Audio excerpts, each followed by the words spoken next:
Bienvenidos a todos. Welcome everybody. Hoy vamos a hablar en castellano, español. Hoy mi nombre es Pedro Aibel. Estoy representando la World Music School Helsinki. Es con mucho gusto que hoy tenemos un evento muy especial, el lanzamiento de un libro, Taquilca, de César Aguilar Alcedo.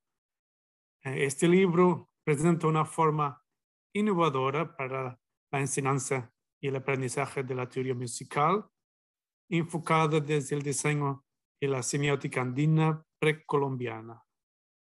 Un libro que es inspirado en el Tratado Pionero en América, Filosofía Elemental de la Música de 1869. El compositor José Bernardo Alcedo, que yo creo que es de la familia y también de César Aguilar Alcedo. César, bienvenido. Efectivamente, soy la quinta generación de José Bernardo Alcedo. El último descendiente reconocido por el Estado peruano fue Pedro Alcedo Risco, que era papá de mi mamá, ¿no? Y ya por el diario oficial El Peruano también me hacen un artículo como descendiente también de Alcedo, ¿no? Hay que recordar que Alcedo era educador. De eso nos va a hablar la doctora Clara Petrosi, de la trayectoria de don José Bernardo Alcedo. Muy bien, muchas gracias César por la invitación y con mucho gusto voy a hablar brevemente sobre el antepasado, el ilustre José Bernardo Alcedo.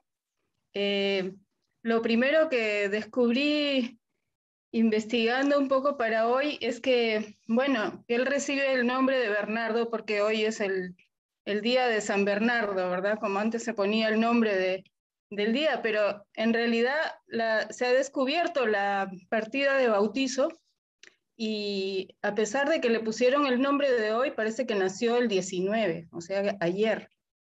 Pero bueno, esos son detalles. Él nace hijo de una mujer mulata liberada, no era esclava, sino era libre, y de un padre que no se sabía quién era al momento de su nacimiento, pero que luego se supo que era un médico que se llamaba José Isidoro Alcedo. Y en esta época en Lima, más o menos la tercera parte de la población eran lo que llamaban en esa época pardos, es decir, gente de color, ¿no? Mulatos, etcétera. Y muchos de ellos tenían profesiones urbanas como justamente la de médico.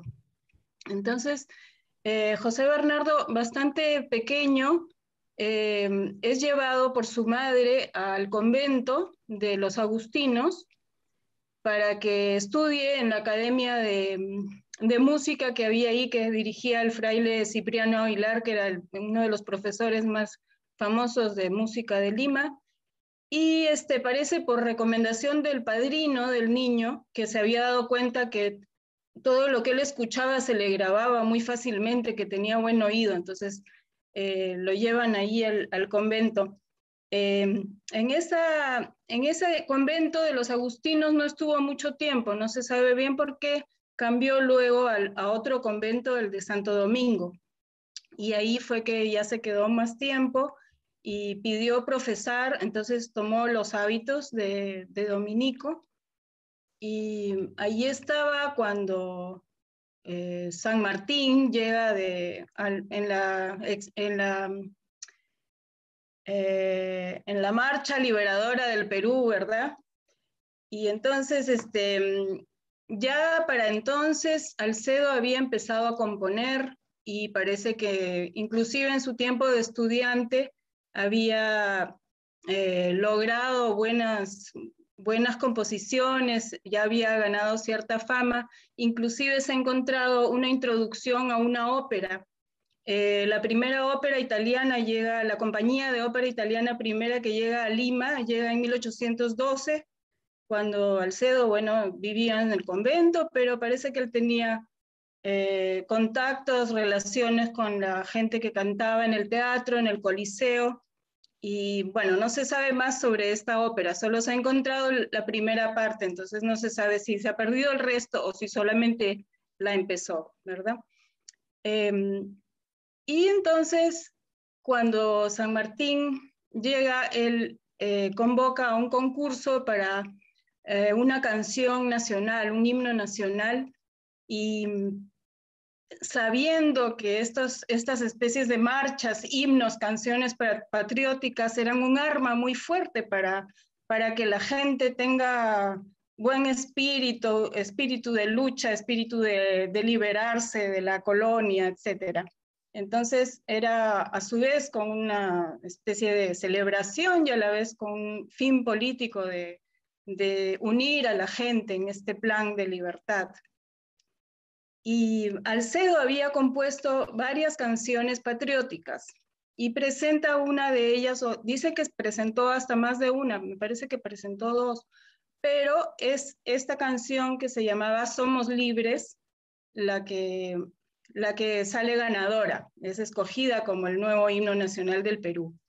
Y desde entonces en el Perú se conoce a Alcedo mucho por ser el compositor del himno nacional. Él se convirtió en una especie de símbolo patrio él mismo. Pero la obra de Alcedo, la gran obra de Alcedo es una obra religiosa fundamentalmente. Él hizo su carrera casi 40 años como maestro de capilla, en una época en que, digamos, de los últimos grandes maestros de capilla en Sudamérica, porque con la República empieza a haber una especie de confrontación entre el ideal republicano y el poder de la Iglesia, que estaba todavía un poco ligado al de España tal vez, y entonces muchas capillas empiezan a desaparecer. No todas, por cierto, pero Alcedo, después de la independencia, se une al ejército y viaja a Santiago de Chile. Y en Santiago de Chile vive muchos años. Y ahí es que empieza a escribir su libro Filosofía Elemental de la Música. Cuando Alcedo llega a Chile, él se dedica sobre todo a ser profesor, a dar clases de teoría, de canto, de piano. ¿Por qué? Porque él no había sido educado como un intérprete. Él no era un virtuoso violinista o chelista o pianista que se pudiera presentar en un teatro, sino que él era un religioso que le habían enseñado a ser compositor y ser teórico. Entonces tenía que dedicarse a la enseñanza. Y vemos que desde muy joven él se dedica a la pedagogía. En el prefacio de su libro, él dice que por muchos años sus alumnos le preguntaban cosas y él pensaba que tendría que ponerlo por escrito, pero no se atrevía porque le parecía una empresa demasiado grande, demasiado difícil. Pero poco a poco, al final, parece que empezó alrededor de 1840 a escribir este libro. Y parece que lo terminó exactamente hace 160 años. Es decir, en 1861 lo termina y lo publica ya 8 años más tarde en Lima, pero lo terminó hace ese número de décadas. Y él en Chile, después de unos años de esta actividad, él trata de regresar a Lima un par de veces, pero no encuentra realmente un trabajo que se le ofrezca, entonces regresa nuevamente a Chile y en Chile por fin logra ser aceptado primero como cantante bajo, de la voz de bajo en la Catedral de Santiago y luego como maestro de capilla.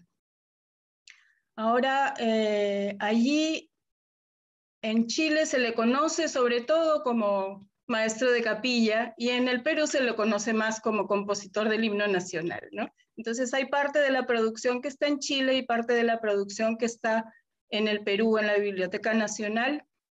Y yo quería presentarles brevemente, a ver si puedo compartir mi pantalla. Aquí vemos, este es el libro que está en construcción todavía, por eso está en internet. Es un libro que tiene, a ver si tengo el índice aquí, tiene realmente mucha información y tiene también ejemplos sonoros que se pueden escuchar. Y el libro lo está haciendo un musicólogo chileno, José Manuel Izquierdo, que lo vemos aquí, joven, que ha recibido muchos premios internacionales, es realmente un excelente investigador. Y tiene también, por aquí pueden acceder, tiene una página de SoundCloud donde pueden mirar, escuchar algunas obras de Alcedo que recién se están empezando a grabar, porque como decía anteriormente, su obra, como era prácticamente religiosa, hace muchos años que no se escuchaba la música de Alcedo, ¿verdad? Solamente se sabía de él como que había existido, pero su música no se escuchaba. Y recién en los últimos meses, casi por el bicentenario de la independencia del Perú, se han grabado algunas obras orquestales, ¿no? Ahora, contestando lo que dice Pedro, pues como dijo César, yo un poquito he participado en el libro, pues corrigiendo algunas cosas de notación musical y revisando lo que a veces uno cuando escribe necesita otro ojo que lo ayude para volverlo a leer, porque el ojo propio siempre corrige, ¿no? y bueno, mi propio trabajo, ¿por qué? Tal vez estoy relacionada con este tema de José Bernardo Alcedo. Yo escribí una tesis sobre la música orquestal peruana hace ya varios años, en el 2009, en la Universidad de Helsinki. Y el tema que trataba era en realidad música más moderna, desde el año 1945, pero era una visión un poco general, panorámica, entonces tenía que hacer un poco de material introductorio al tema, ¿verdad? Entonces es imposible no tocar a José Bernardo Alcedo, porque en esta época de la independencia del Perú, digamos que hay dos grandes compositores, José Bernardo Alcedo y Pedro Jiménez de Abril Tirado, y ambos vivieron su juventud en el Perú, luego emigraron, uno a Chile, el otro a Bolivia, y bueno, Alcedo vuelve al Perú ya en sus últimos años, ¿no? Y sobre el libro, la filosofía elemental de la música, que sí lo conocía desde antes, pero como decía César, no estaba editado hace mucho tiempo. Es muy bueno que lo hayan vuelto a editar este año. Es un libro que demuestra realmente mucha sabiduría, es un libro erudito, o sea, no es un manual de que estas son las notas do, re, mi, fa, sol, sino que Alcedo cita a los griegos, a los filósofos romanos griegos antiguos, a los de su época. Inclusive al final del libro, él comenta un tratado que había recién aparecido en Francia en ese mismo momento, un tratado de un señor que se llama Fétis, no sé cómo se pronuncia, pero se escribe F-E-T-I-S, ¿no? Y con mucha seguridad le corrige, le dice, en tal página Fétis afirma tal y tal cosa y me parece que está mal. O sea, él tenía realmente mucha autoridad, ¿no? En lo que decía. Y él mismo en su prefacio al libro dice que él sabe que es el primero en toda América que ha escrito un libro como este. Y realmente es un pionero y por muchos años lo siguió siendo. Y no solamente por ser el primero, sino porque trata el tema de la música con mucha profundidad. ¿Qué cosa es la música? No simplemente es el arte agradable al oído que tiene melodía, armonía y ritmo. No, él va mucho a la profundidad. Es muy interesante para los de ustedes, los que estén interesados en leerlo. Está disponible también en internet y la versión antigua, digamos, del libro, y es muy bonito leerlo realmente. Entonces, el libro de César hace el puente a su antepasado, es muy interesante porque es como que sigue ahí una vena subterránea que ha seguido a través del tiempo, ¿no? Y de pronto sale la fuente aquí en Finlandia tantos años después, entonces es muy conmovedor, muy emocionante, pienso yo. Muchas gracias, Clara. Quisiera invitar al siguiente expositor, que también hace un pilar de Taquilca, ¿no? Porque nos toca la música prehispánica, ¿no? Si bien Alcedo toma fuentes de Europa, acá Taquilca toma fuentes de los mochica, de los nazca, que también es importante y es herencia. Y para eso el maestro Carlos Mancilla. Gracias, gracias Alcedo, y gracias a todos por formar parte de esta reunión importante. Igualmente es un gusto, Clara, compartir esta reunión contigo y bueno, con todos los que están presentes.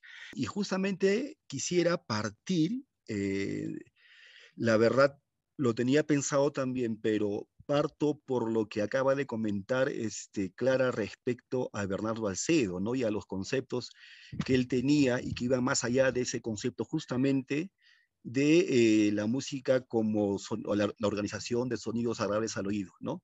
Y justamente la experiencia propia respecto a la investigación del mundo sonoro, no musical, del mundo sonoro arqueológico en los Andes, específicamente me aboqué a profundizar más sobre las antares de la cultura nazca, es que justamente en el momento de tener contacto con estos objetos sonoros, lo primero que venía, ¿no? en esas experiencias iniciales era que era un mundo, eran seres humanos que razonaban de manera diferente a todo lo que nosotros tenemos o vivimos en estos tiempos, ¿no? O sea, la cultura de nuestros tiempos difiere diametralmente opuesto a lo que razonaban los antiguos peruanos hace aproximadamente 2000 años, ¿no?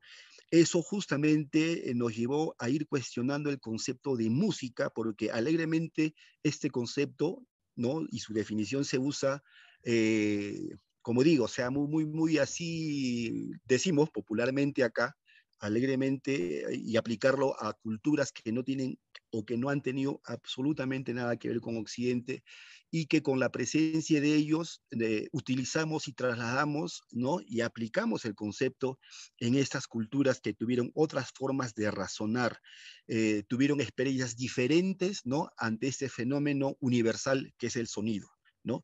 De tal manera, yo luego les voy a compartir algunos conceptos en torno justamente a lo que es el sonido y lo que podríamos, claro, extrapolarlo ahora y de alguna manera entenderlo desde nuestra perspectiva como música, ¿no? Entonces, seguramente vamos a ver algunos de estos aspectos. Voy a ver si Alcedo me permiten compartir. Ya, a ver, inicio por mostrarles esta imagen que, claro, si bien es cierto, no se refieren las imágenes superiores a la cultura nazca, sino a una contemporánea moche, ¿no? En donde hay evidencias de el diálogo musical que, bueno, que ya Américo Valencia lo había propuesto en los años 80 a través de un artículo, ¿no? En donde él establecía justamente el diálogo o la hipótesis de el diálogo que existe hoy día entre los icus del altiplano peruano-boliviano, ¿no? A partir de este hilo que une a esos dos ejecutantes, ¿no? Entonces, son numerosas las imágenes con este, digamos, aditamento a partir del cual Américo Valencia postulaba esa posibilidad del diálogo musical y que evidentemente existe ahora, ¿no? Ahora, en el caso de la cultura nazca, su iconografía no es tan, digamos, evidente como lo hacían los moche. En el caso de ellos, su iconografía era mucho más compleja, ¿no?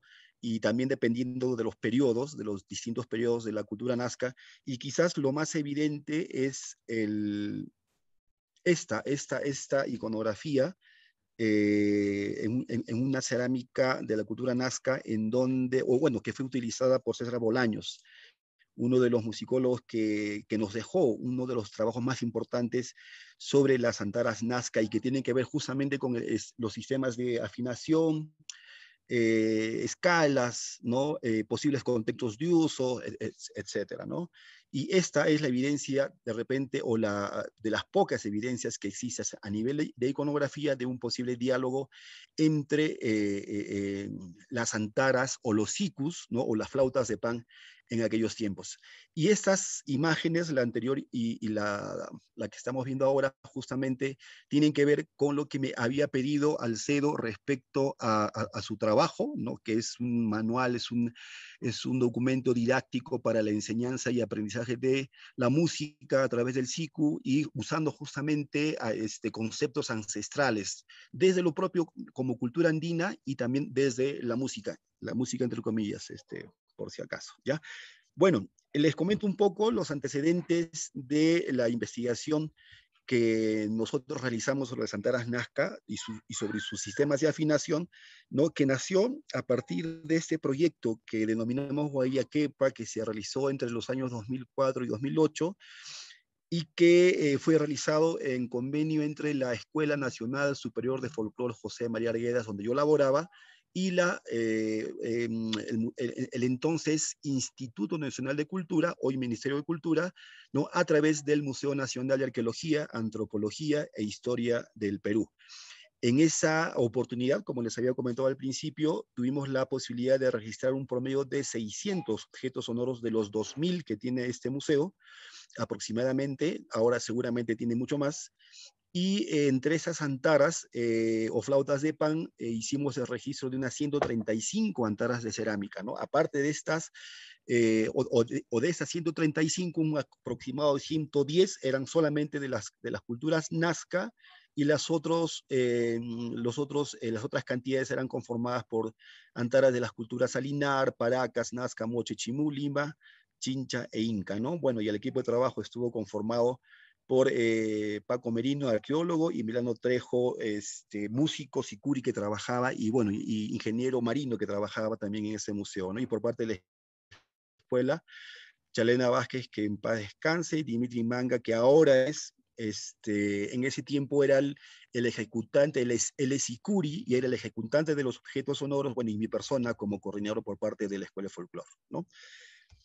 Y bien, acá les voy a hacer una muestra un tanto panorámica de las 135 antaras de cerámica que trabajamos en el proyecto Guayaquepa. Y lo que sería interesante ir viendo es la cantidad o las diferencias que hay entre uno y otro objeto sonoro. Un dato importante que hay que mencionar es que la gran mayoría de esos objetos, por lo menos el 80%, no tenían procedencia arqueológica, y eso se convierte en una gran dificultad en tanto no tenemos la referencia importante para poder, a partir de ese contexto, ¿no? Construir de mejor manera o de manera más objetiva, ¿no? la información que queremos investigar, ¿no? Bueno, entonces, pero sí es importante ver las diferencias morfológicas en número de tubos, en la decoración, en fin, ¿no? Y bueno, la diversidad que en el momento se le daba a la construcción de esos objetos sonoros, ¿no? Entonces, de manera un poco rápida vamos a pasar estas imágenes. Después, si desean, podemos atender las consultas que ustedes estimen convenientes, ¿no? Y además por el tiempo también que tenemos, que es muy breve ahora para hacer esa exposición. Bueno, y este es un contexto que está en Nazca, en las inmediaciones de Nazca, no de repente en uno de los templos principales, un poco alejado del templo principal, que es Cahuachi, ¿no? Pero importante porque esta tumba estaba compuesta por un personaje. Aquí algunos de los objetos que acompañaban el ajuar funerario, y para nosotros, los que estamos en el mundo de la arqueomusicología, la importancia de cerámica. De ellas, solamente en el museo, en el momento de ejecutar el proyecto Guayaquepa, solo encontramos 3. Apareció una antara número 14 que estaba fragmentada, y la antara, digamos, número 15, los datos que encontramos es que había sido llevado a España a una exposición en Sevilla, que al parecer de donde nunca regresó, ¿no? Pero en fin, y este se convirtió justamente en uno de los principales contextos para nuestra investigación que les voy a mostrar más adelante. Bueno, esto es parte del estudio que se hizo respecto a estos objetos. En el primer caso, en la parte superior tenemos una antara Paracas, del modelo Paracas, de 3 diámetros diferentes, que a su vez, por esta morfología interna de los tubos, van a emitir timbres bastante complejos en su sonoridad, ¿no?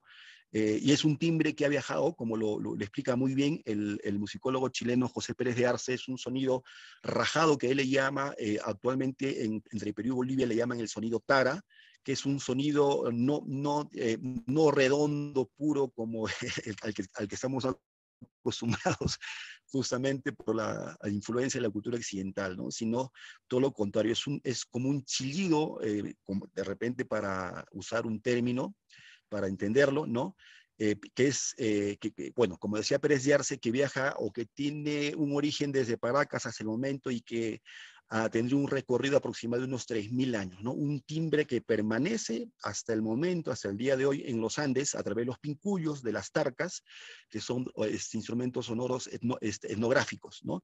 Y bueno, y en la parte inferior tenemos una antara también nazca, pero de tubos rectos con un ligero achatamiento en la embocadura para, bueno, Anna Luczynska es una también arqueomusicóloga polaca que ha estudiado las antaras del contexto de Kawachi, que les acabo de mencionar hace un momento, y le da ella otra función. En nuestro caso, era simplemente la posibilidad de que el sonido o el aire tenga, digamos, una mayor permanencia dentro del tubo, de tal manera que la sonoridad que se le ocasiona por ese achatamiento tiene efectos acústicos y estéticos importantes, ¿no?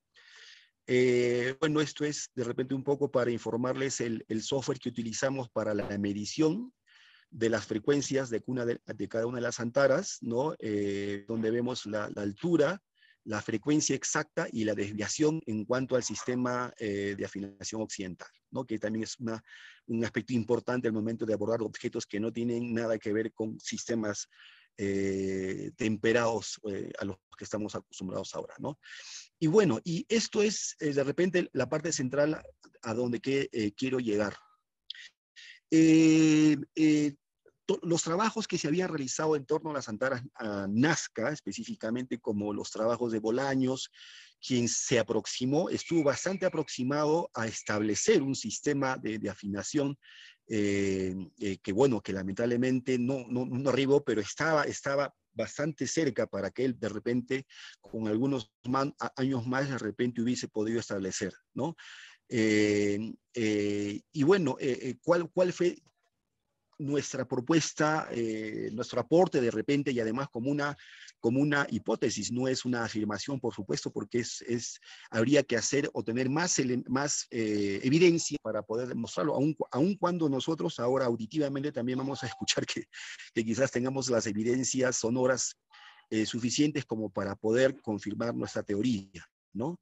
Les voy adelantando. Por ejemplo, en este caso tenemos un grupo de antaras del contexto que acabamos de ver, ¿no? De las 15 antaras, y este software es el Adobe Audition, en donde hemos seleccionado por cada pista, ¿no es cierto?, el tubo 1, tubo 2, tubo 3, tubo 4 y sucesivamente por cada antara, y los cuales los hemos ubicado de acuerdo a su gravedad, ¿no? Del sonido más grave al sonido más agudo. Y esta propuesta parte ¿de dónde? De esto.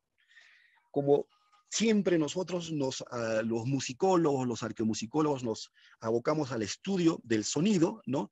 Entonces, como que nos metemos, digamos, al 100% ver el tema acústico, o sea, sonido, y en función de eso hacer la investigación, o centrar la investigación en base al aspecto acústico, ¿no?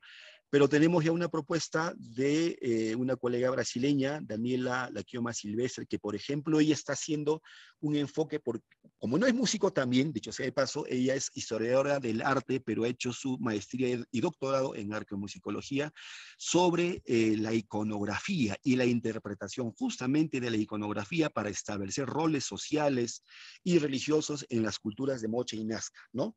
Eso como digamos, un paralelo también a la propuesta que nosotros iniciamos en el año 2010 aproximadamente, que es cuando nos alejamos del aspecto sonoro y optamos por el aspecto visual. Entonces, nos alejamos del sonido y nos abocamos al aspecto visual. ¿Qué nos trae o qué nos podría informar el aspecto visual? En ese sentido vimos, ¿no?, que habían tubos que tenían separación, o sea, tubos conjuntos que tenían separaciones, ¿no? Entonces eso nos empezó a llamar la atención. Pero no digamos que esto era una regularidad en todo, por supuesto que no. Pero eso, por ejemplo, fue de las primeras imágenes que fuimos observando, ¿no?, donde veíamos esas separaciones. Después vimos acá también otras formas de agrupamiento de esos objetos, y el otro gran problema que les he anticipado es que como no tienen contexto arqueológico, entonces no sabemos a qué época pertenecen, y podríamos muy poco establecer asociaciones, relaciones entre ellos, ¿no? De tal manera que esos objetos, por ejemplo, nos muestran diferentes formas de agrupación, ¿no?, en cuanto a la disposición de los tubos en cada antara.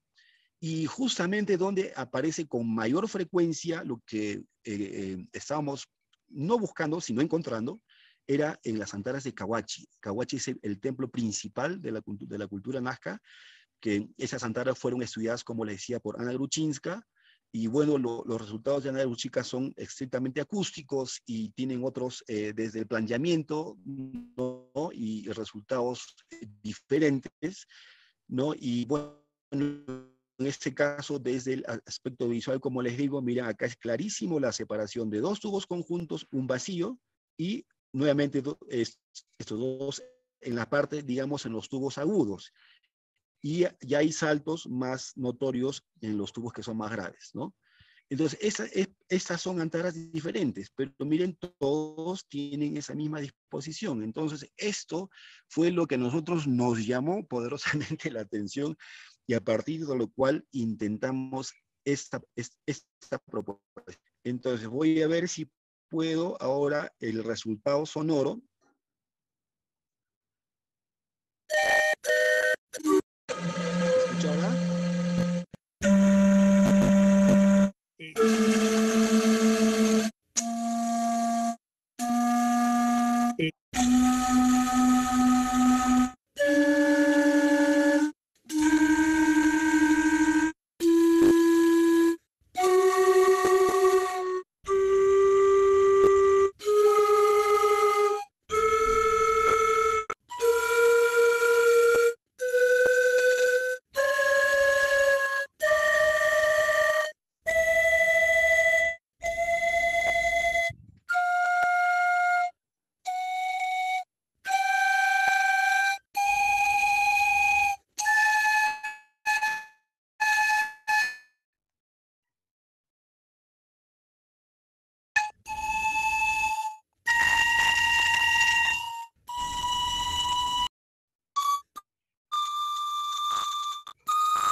Esas son de Cahuachi.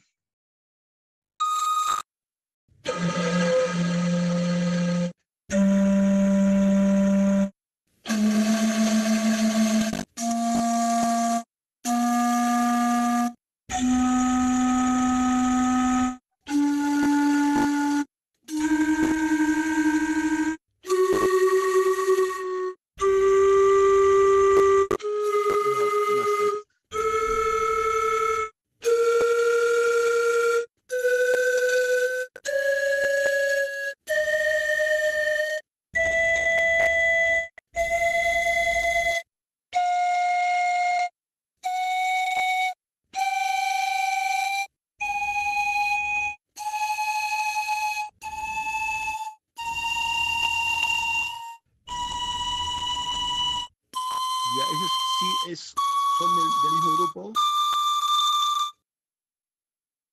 Esas son de Caguachi.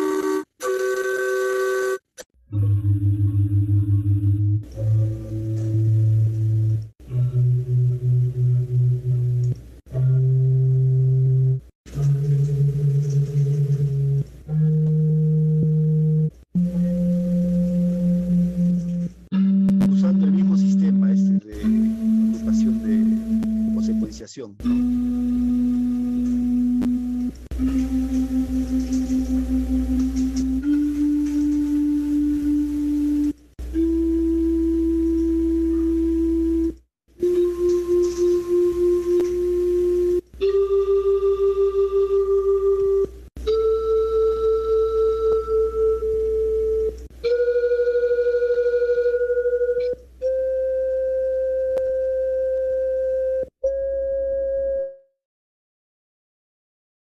Sí, era un poco esto tengo un artículo, se los voy a compartir ahorita por el chat, ¿no? Ahí van a ver con más claridad cuál es la propuesta y lo que he querido en el fondo es demostrar que también los Nazca conocían una forma de división de la octava de manera diatónica y cromática. Similar de repente a la europea, pero sin decir de que, no, que ellos conocieron como, bueno, ahí creo que fue un error también de Américo Valencia en el decir de que nos habíamos adelantado 1000 años a Europa y que fuimos los primeros, bueno, chauvinismos que no son apropiados, ¿no? Pero en este caso, y claro, y a partir de ese conocimiento de la división de la octava en un sistema diatónico y cromático similar al de Occidente, ¿no? ¿Qué es lo que se demuestra a través de esa secuenciación que hemos establecido, pero que tenían otras formas de división que justamente pueden dar origen y sustento a la posibilidad del diálogo que había entre los antaristas, desde Nazca, Moche, y que evidentemente continúa hasta nuestros tiempos, ¿no? Eso era lo que un poco quería participarles en esta charla. Gracias, muchas gracias, César, Pedro. Muchas gracias, Carlos. Muy interesante.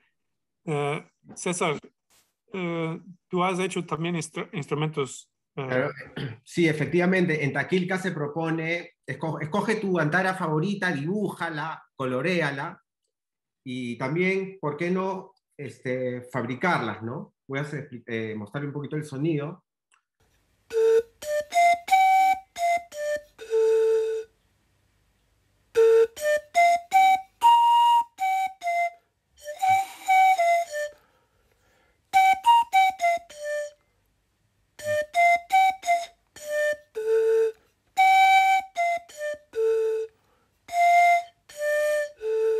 Con este sonidito quisiera invitar al maestro, director también de la Escuela de Diseño Andino, Sadir Milla Uribe. Muchas gracias a Clara, a Carlos por sus valiosos aportes a la cultura, ¿no? Y qué importante que podamos reunirnos para compartir estos avances en torno a nuestra historia y no solamente a nuestra historia como algo pasado, sino a nuestra historia como algo presente. Porque como estamos viendo, seguimos creando, seguimos nutriéndonos de nuestras raíces para seguir echando hojas y seguir echando flores y seguir fructificando como cultura, como colectivo, como una memoria. Y obviamente dentro de la visión andina tenemos que reconocer que uno de los grandes aportes de esta es justamente la diversidad. Y es lo que explica también las antaras Nazca y lo que explica el por qué existen diseños del género Tocapu en todos los Andes, en diversos estilos, porque justamente este gran espíritu andino es el de la unidad, de la diversidad. Principio de la armonía, escrito hace milenios, ¿no? Desde los tiempos de los griegos, en los cuales ya se tenía muy claro que la armonía se definía en base a estos dos factores, ¿no? Que son la unidad y la diversidad, ¿no? Entonces, pero implicando que en toda unidad debía de haber diversidad y en toda diversidad había que tener unidad, ¿no? Entonces, en esa visión, de lo que es la forma cósmica, por así decirlo, ¿no? Es decir, las estructuras del universo que se manifiestan a través de las formas de la música, ¿no? Y con ello, obviamente, no solamente el conocimiento y manejo de la acústica, que obviamente es fundamental para poder entender toda la herencia de nuestros abuelos, sino también a través de la exploración creativa como la que César desarrolla al recrear sus antaras y todo esto. Nos permite obviamente hacer ciencia, ¿no? Y es una ciencia muy particular en el sentido que es obviamente una ciencia vivencial, no es una ciencia en tercera persona, sino es una ciencia en primera persona porque estamos experimentando, necesitando esa información porque somos músicos, entonces al ejercer esa práctica requerimos de saberes para poder crecer, para poder sustentar, etcétera, ¿no? Para poder crear. Y es ahí donde entró la semiótica como una herramienta fundamental en todo este proceso de modernización de lo andino, que nos corresponde además, ¿no? Porque si nosotros revisamos la historia milenaria, lo que vamos a ver es una permanente actualización o modernización, entre comillas, obviamente, de lo andino, de todos los pueblos. Los Waris son una modernización de los Nazcas, ¿no? Y los Nazcas lo son de los Paracas, y los Paracas lo son de los Chavines. Entonces, y nos toca hoy, en este tiempo contemporáneo, compartir esa modernización también con nuestros hermanos nativos. Lo vemos en el arte, por ejemplo, de los pueblos shipíos, cómo se modernizan sus diseños, pero siguen manteniendo su identidad. Y el reto que nos implica a los urbanos, a quienes hemos nacido en las ciudades, de poder ejercer nuestra andinidad, por lo cual obviamente el poder ejercer la andinidad es un derecho que se adquiere solamente a través de la práctica de la andinidad. Pero ¿cómo podemos practicar la andinidad en la ciudad, habiendo nacido y crecido en las ciudades? Justamente aprendiendo los saberes, los principios fundamentales, trascendentales que podemos encontrar en los conceptos creativos de nuestros ancestros. Y dejar de verlos como piezas arqueológicas, que también lo son obviamente en su dimensión, pero para verlos en esa otra dimensión que es en su dimensión creativa, como lenguajes, como técnicas, como conceptos, ¿no? Como herramientas. Y es así de que Taquilca es el resultado de todo este proceso que estoy un poco comentando, proceso humano, por un lado, a través del trabajo de César, quien ha ido tejiendo con muchos otros artistas y en la música y todo eso, para poder sintetizar de alguna u otra manera todo ese proceso en entender las relaciones entre lo que es la música y la notación musical, ¿no? Y cómo esa notación musical está asociada a estructuras cósmicas y cómo estas, pues obviamente nos abren las puertas para la creación infinita, no solamente de la música, sino de escalas musicales.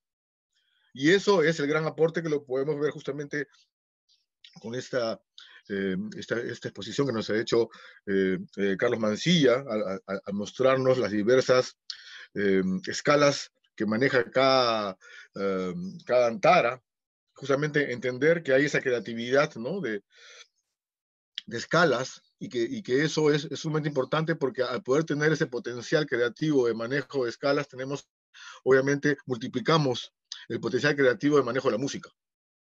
Entonces, pero eso es obviamente una observación arqueohistórica, ¿no? Y no solamente arqueohistórica, es una observación, como decían antes, del mundo contemporáneo, en el cual las diferentes generaciones de los diferentes pueblos con sus culturas se van renovando permanentemente. Entonces nos toca también aquí en la ciudad renovarnos como andinos, quienes asumimos así esta identidad, porque obviamente de ser andinos todos lo somos porque todos hemos nacido en los Andes. Lima está en los Andes, ¿no?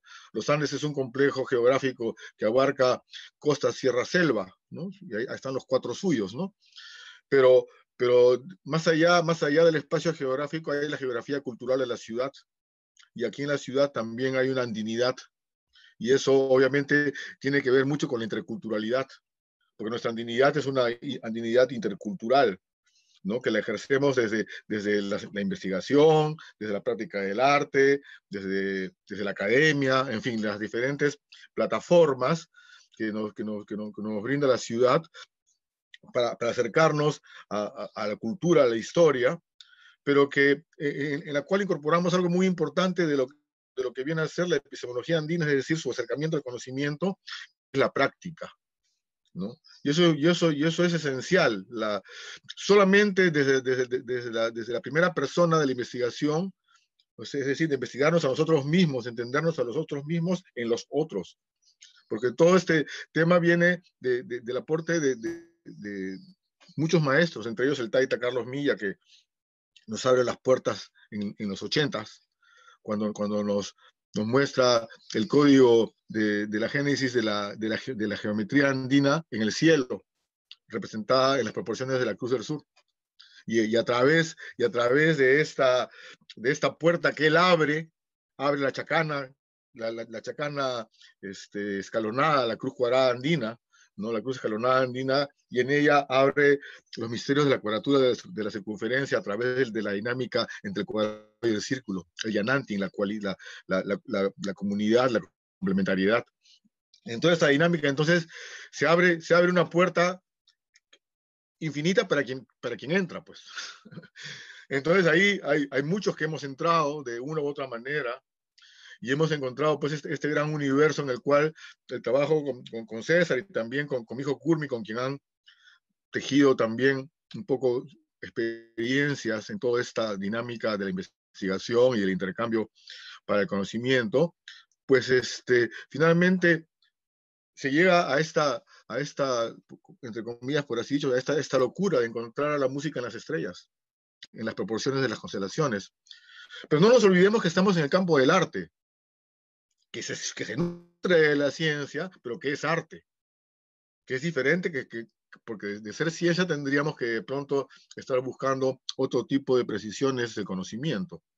Pero en el caso del arte está el sentimiento, la creatividad, la interpretación, el sueño, la visión de lo mágico mítico, etc. Y obviamente con el manejo de ciencias fabulosas como la geometría y su simbolismo, ¿no?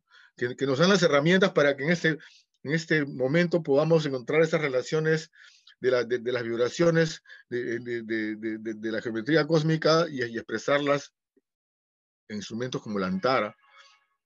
Y al final, este puente geométrico de lo que significa entender que la armonía es vibración y que la vibración son proporciones. Y en el momento en que encontramos ese concepto de la proporción, entonces tenemos el puente para pasar de la música a la imagen, y de la imagen a la música, o de la forma a la música, ¿no? Entonces, ya con ese puente, lo demás, como decimos aquí en Lima, lo demás es papaya.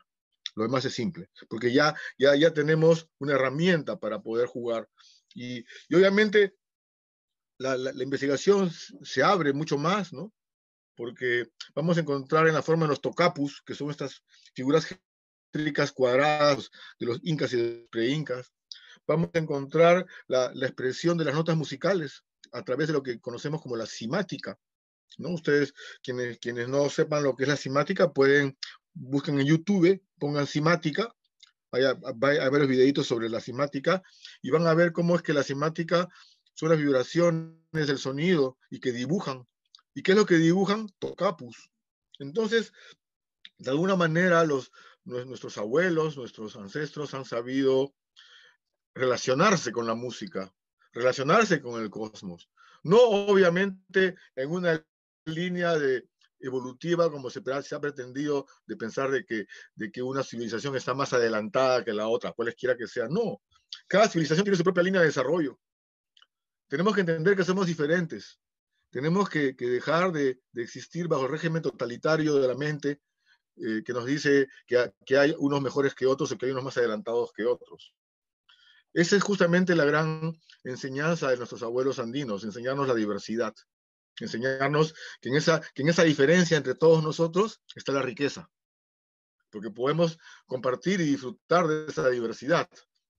No necesitamos homogenizar, y decir, estas son las notas musicales, estas son las 12 notas musicales, así tienen que vibrar. No, ¿por qué? Ahí está, las andadas nazcas nos dicen, no, ¿por qué?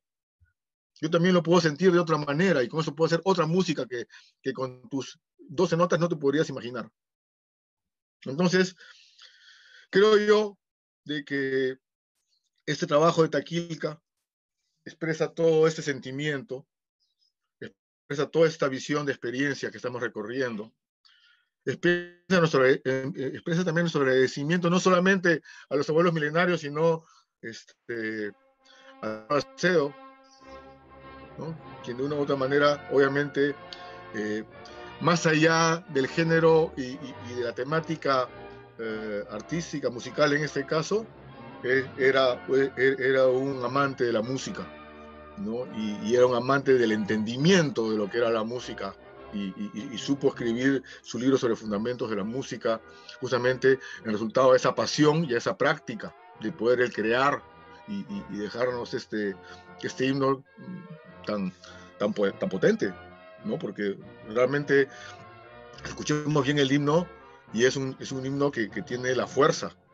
Está constituido de tal forma a que el corazón despierta en el orgullo y también en la lucha, ¿no?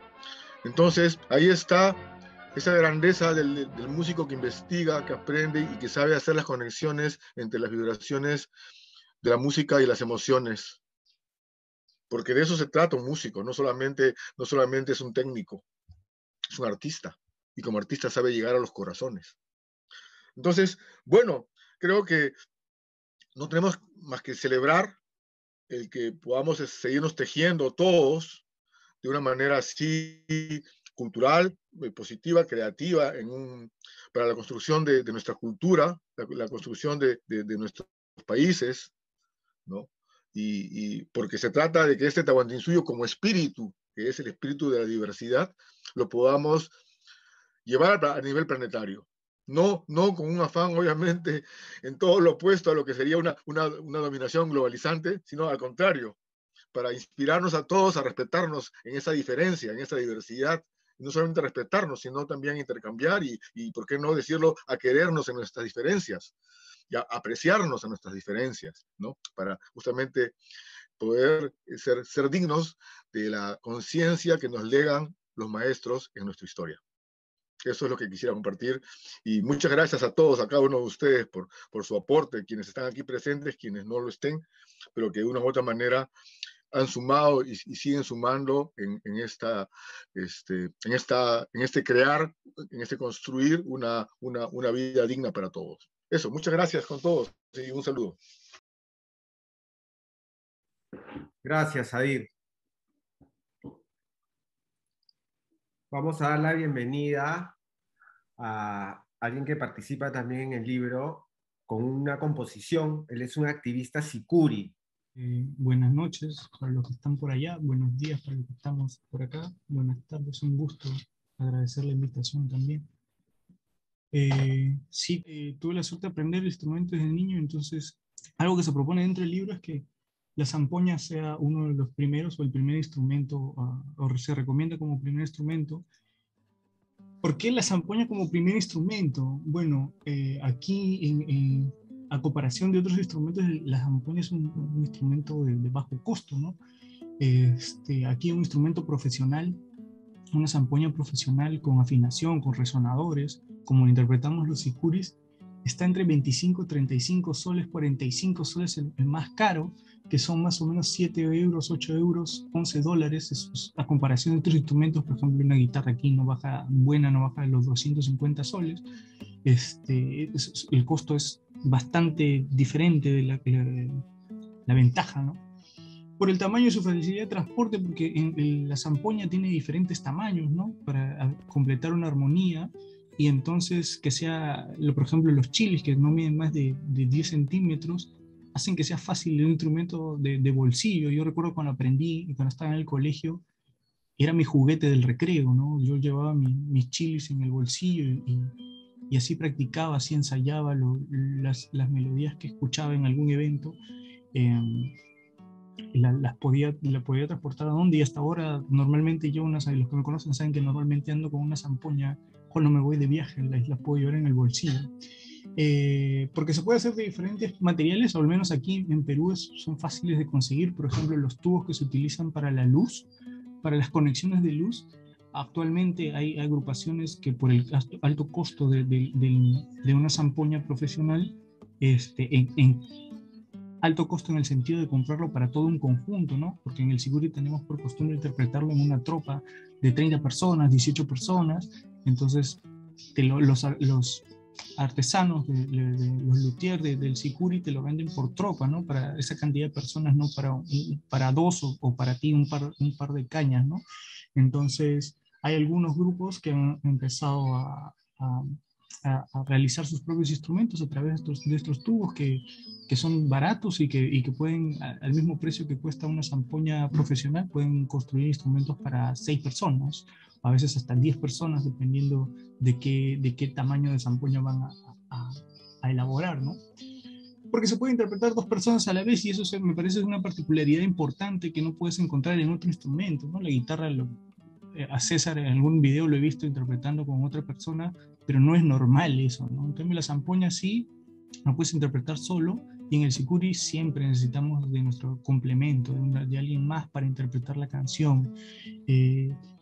Y algo que relacionado a eso es que las notas musicales están ahí, ¿no? No es como en otros instrumentos que necesitas de combinación de maniobras para interpretar una nota, y eso es algo que cuando me ha tocado enseñar es algo súper fácil de entender por los niños, por ejemplo, o cualquier persona, ¿no?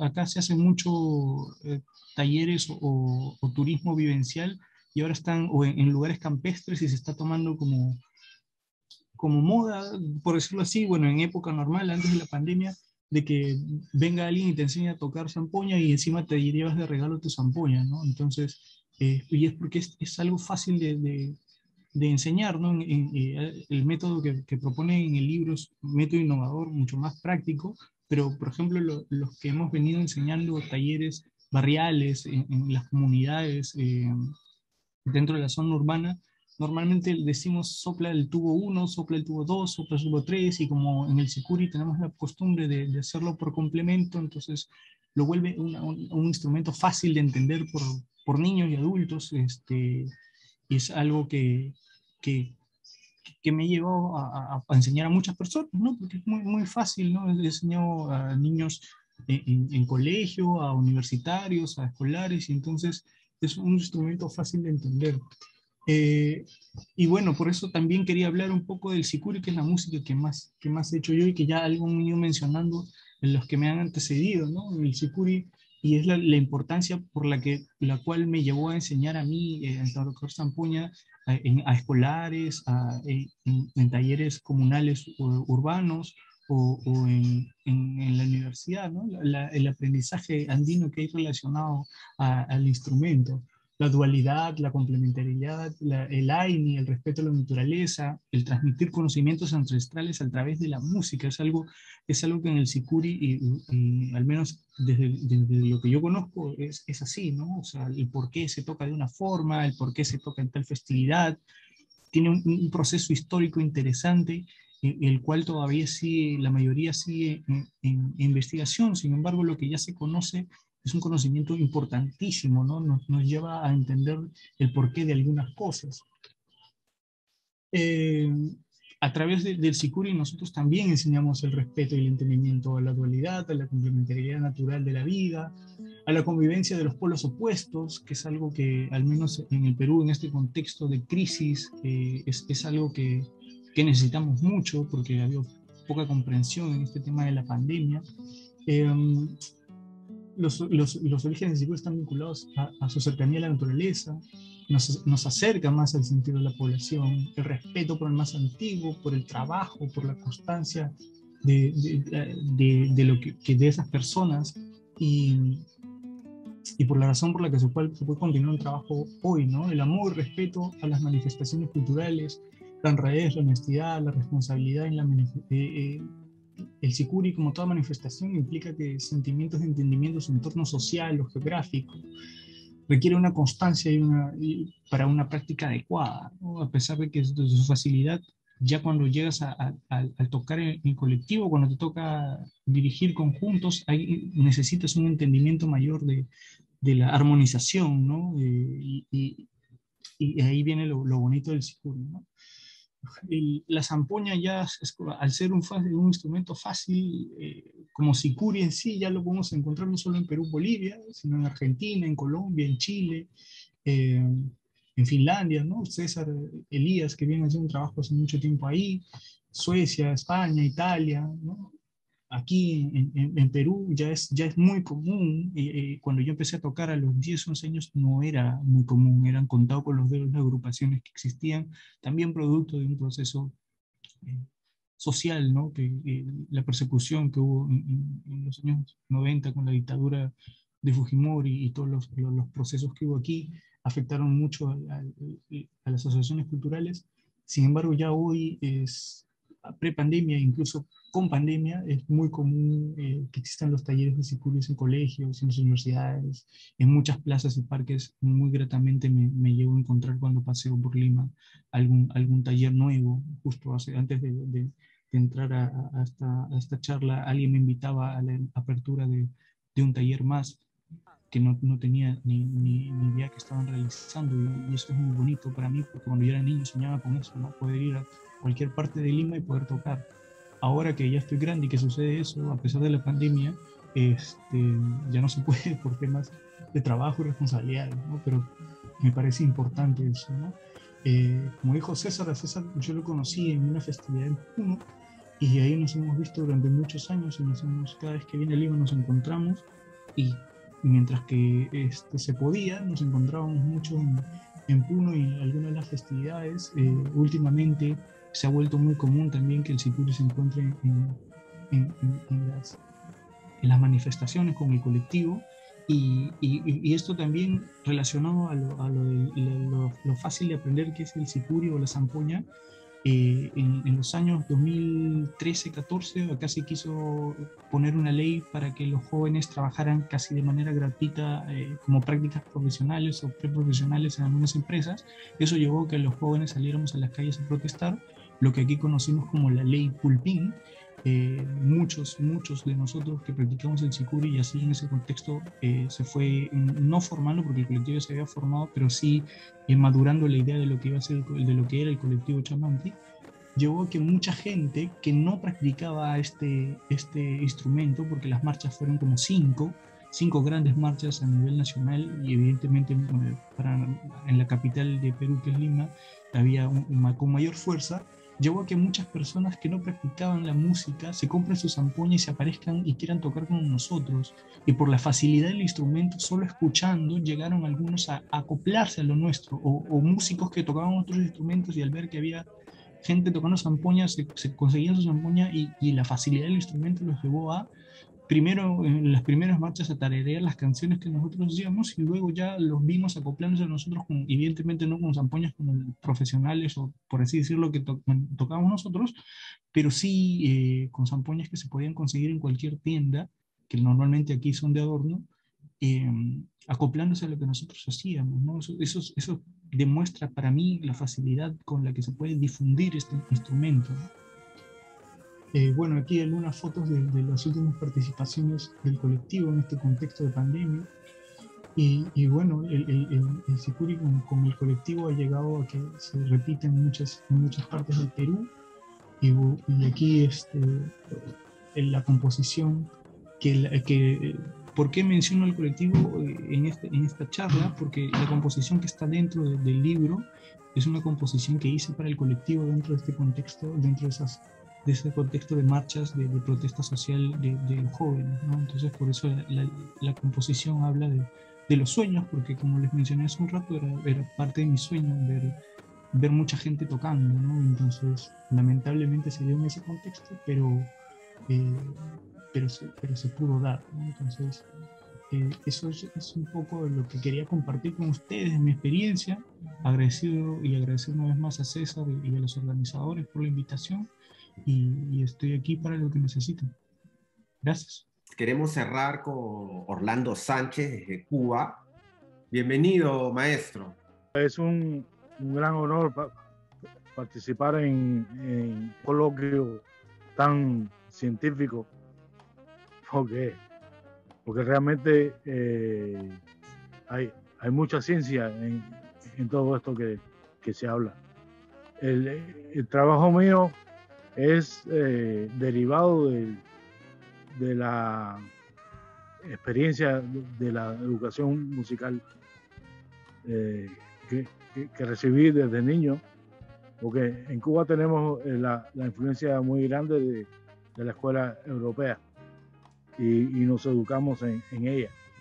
Lo que pasa es que siendo una isla como lo es Cuba, que integra todo un sistema cultural que incluye norte, centro y sur, hay muchas influencias. En mi caso, estudiando la música clásica, estuve a un paso de tener la posibilidad de conocer jazz y de tratar de encontrar fórmulas para poder tener acceso a este género tan importante, que es la máxima expresión de la música popular que conocemos. Entonces todo fue un periodo muy largo durante muchos años desde que era niño, de ir tratando de reconocer de oído lo que nadie me podía enseñar en libros, porque en realidad también por un problema ideológico ya era un problema en Cuba, porque era la música del imperio. Y entonces a través de la música de Brasil y de Estados Unidos llegué a conclusiones de carácter armónico. De ahí ya uno pasó a la parte de la interacción, de la rearmonización, que es lo fundamental. El principio de la tabla del sistema armónico complementario, del cual me alegra su nombre, porque en definitiva es un sistema complementario en principio para poder modificar la música que nosotros podemos oír, pero al final es todo un sistema que le permite componer, arreglar e improvisar para jazz.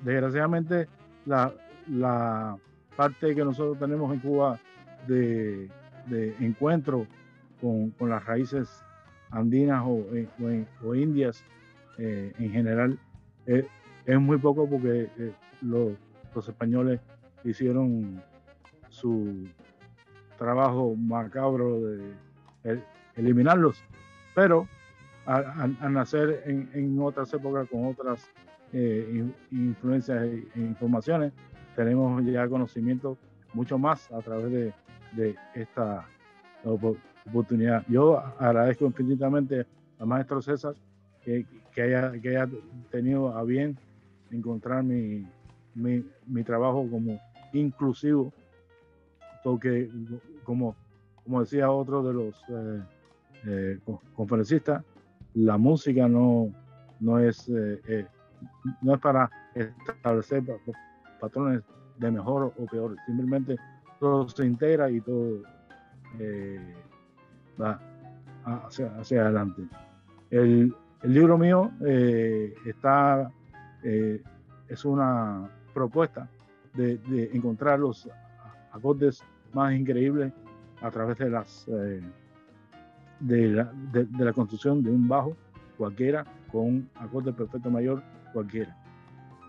No hay reglas en mi libro.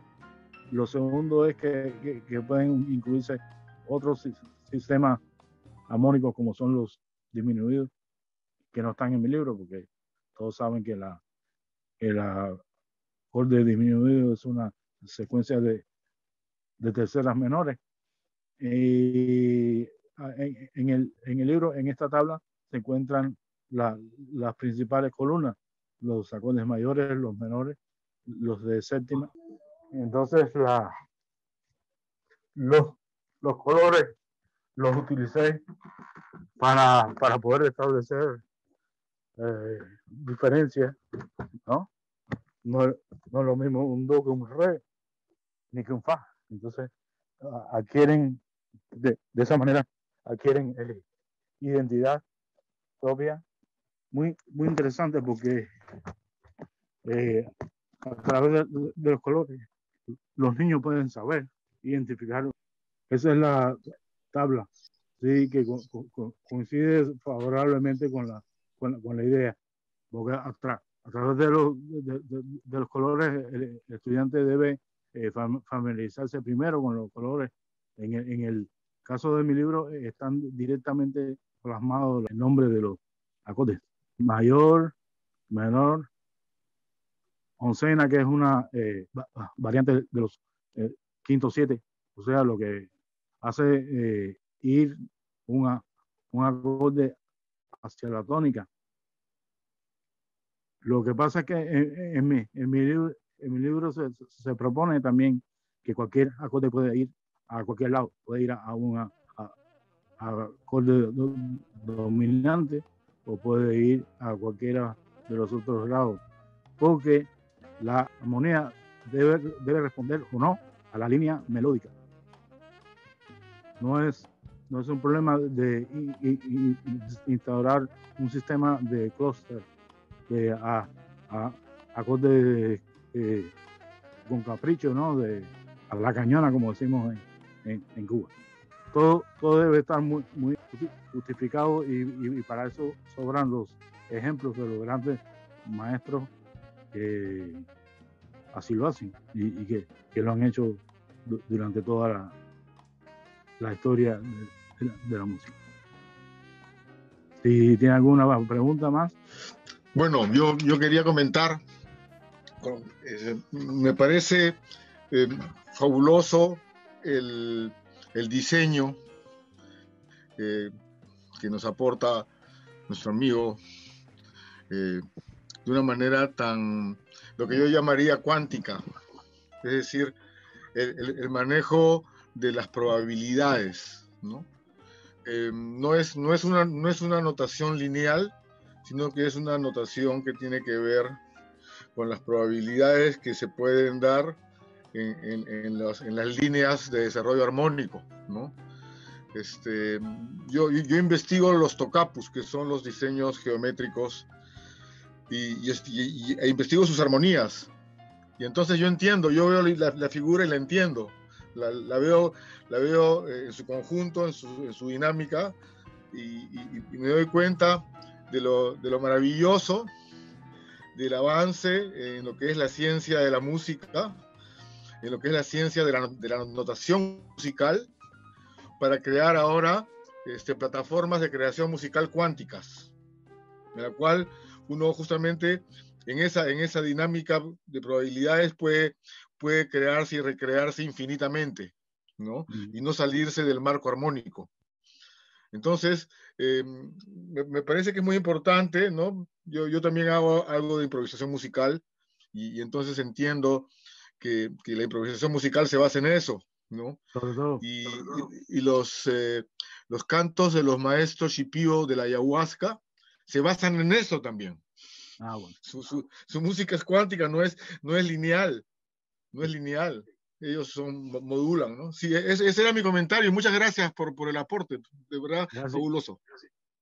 ¿Qué tal? Buenas tardes. Primero, saludar, ¿no?, a la organización, a estos encuentros. En plena pandemia, esos encuentros es como un respiro y a la vez una oportunidad de aprender, ¿no?, de compartir, intercambiar y también conocernos, ¿no?, un poco entre nosotros.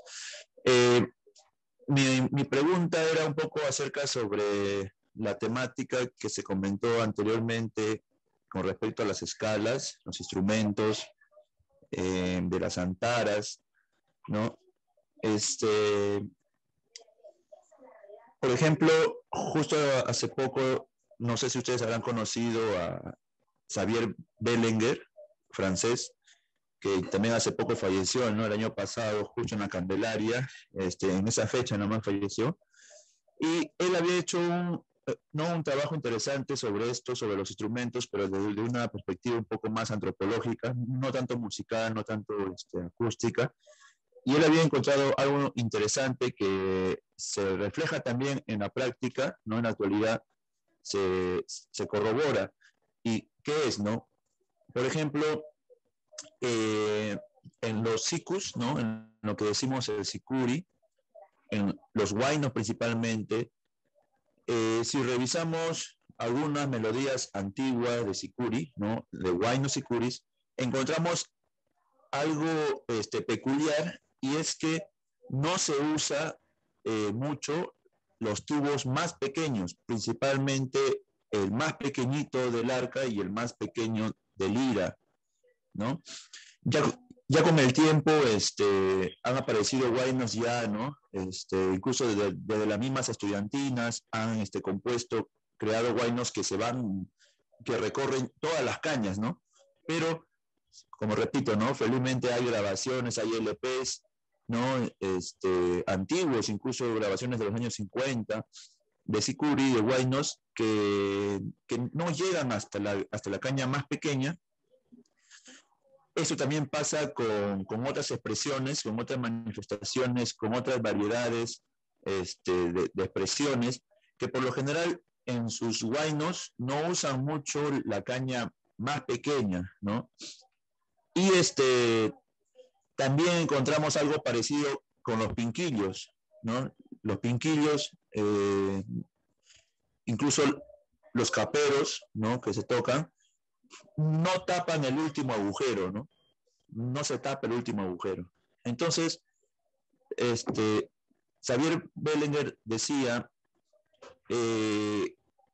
¿por qué pasa esto, no? ¿Por qué hay algunos agujeros, en el caso de las flautas, o algunas cañas, en el caso de los sikus, que no se usa, que no se utiliza, ¿no? Y esto un poco como que nos puede causar un poco de catarsis, de incomprensión, ¿no? ¿Para qué hacer instrumentos con cañas o con huecos que no se usan, ¿no? Eso lo podemos corroborar también con los yarachis de Sandia, ¿no? En la mayoría, en casi todo, no hay ningún huayno de yarachi de Sandia, por ejemplo, que use. Los surisikus también, ¿no? Los surisikus, las sicuras, ¿no? No llegan hasta la última, hasta el tubo más pequeñito, ¿no? Igual también en los chunchos de Huanta tampoco llegan, ¿no? Entonces, ¿a qué se debe esto? No sé, y Xavier Belenguer decía que a veces los estudiosos, ¿no? Elaboran una escala teniendo en cuenta todos los tubos, ¿no? Pero en la práctica hay algunos tubos que no se ejecutan, ¿no? Bueno, esa era mi consulta. No sé si habrá un comentario al respecto sobre este caso, ¿no? Sobre lo que les acabo de comentar, ¿no? Muchas gracias bien por aceptarme al encuentro, y ojalá que haya más. Saludos.